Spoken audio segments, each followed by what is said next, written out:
So mga kabady, no, ito yung ating setup sa ating pagbablog mga kabady. Meron tayong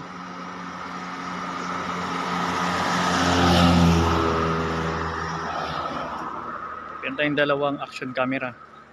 Pero tatlo talaga yung mga kabady. Yung pinakauna natin ginamit ay yung ating SG-Cam 4000 Air. Ginawa na lang natin stock. Pero yun yung kauna-una natin ginamit na action camera. Excuse. Ang ating action camera na ginagamit ngayon ay ang hindi.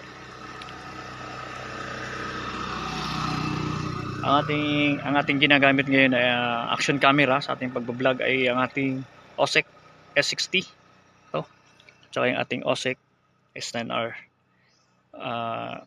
Ito yung unang kong binili, ang ating OSEC S9R. Kaso nga lang nagkaroon siya ng problema. Nakatatlong ayos pa ako sa kanya sa binili natin.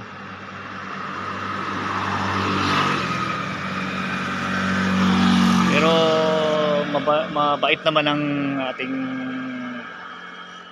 nabilhan kasi wala na tayong binayaran sa pagpapaayos, no. Yung dalawa binayaran natin, yung huli hindi na tayo pinabayad kasi nga ay kumuha rin tayo ng OSEC S60. Yung ating mga video na nauna, ang gamit natin noon na SG-Cam 4000. Kaya kung nakikita nyo siya, para siyang malog, masakit sa ulo. Tapos pinalitan natin ng OSEC S9R. Siguro naka-upload tayo ng 4-5 na video bago siya nasira. Kasi nasira siya mga kabady, no? Tapos pinayos ko ulit, naka-record tayo ng video, nakapag-upload, tapos umulit na naman.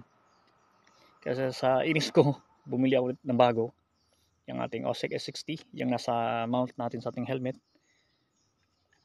Yun ang ginamit na natin na action cam. So yun mga kabady, no, sa nagtatanong kung ano yung mga gamit nating action camera, yung nasa baba, yung ating OSEC S9R. Salitan yan sila mga kabady, no. Pinapalit ko rin yan minsan, nilalagay ko din yan sa harap. Yung atin naman OSEC S60 ay yan ang gamit natin ngayon, ano. So yun mga kabady, sa mga OSEC user dyan mga kabady, no, ride safe mga kabady. God bless us all.